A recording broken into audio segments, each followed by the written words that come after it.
కుబేరత్వం వచ్చాక పార్వతీ పరమేశ్వరులు ఇద్దరూ కనబడ్డారు. శివుణ్ణి గుర్తుపట్టాడు. వెంటనే పులి చర్మం, పాము అన్నీ ఉన్నాయిగా. కానీ అమ్మవారు ఎలా ఉందంటే ఆవిడ ఊరుకో రకంగా ఉంటుంది. అమ్మవారు మీరు గమనించండి. అమ్మవారు అంటే 60 ఏళ్ళు ఉంటాయి పెద్ద ఆవిడ. మా ఆవిడకి లేవేటి, మా అమ్మకి లేవేటి, అలాగే పెద్ద ఆవిడ లేదు. కైలాసంలో కనిపించిన అమ్మవారు ఎలా ఉందంటే 16 ఏళ్ల అమ్మాయిలా ఉంది. వచ్చి శివుడు భుజం మీద ఒయ్యారంగా చేయేసింది. వాళ్ళు ఆయన సరదాకి వేసింది ఫోటో దిగుదాం. తపస్సు చేసిన మానవుడే. ఎలా ఆలోచించంటే 16 ఏళ్ల అమ్మాయి శివుడు భుజం మీద చేయేసింది ఏమిటని వీడికి అసూయ వచ్చింది.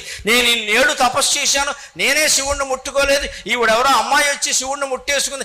ఏమైనా సరే దేవుళ్ళు కూడా అందమైన ఆడవాళ్ళకి లొంగిపోతారా అనే దురభిప్రాయానికి వచ్చి అమ్మవారికి అదో రకంగా చూశాడు. అందుకని ఆవిడ చెప్పించింది, నీకు 1,00,000 కోట్లున్నా సరే నీ కుడి కన్ను గవ్వగా మారి పైకి కిందికి ఆడుతూ ఉంటుంది, ఎడమ కన్ను గోళం ఎర్రగా మారి కుడి కంటికేసి చూస్తూ ఉంటుంది. నీకు ఈ గుడ్డితనం తప్ప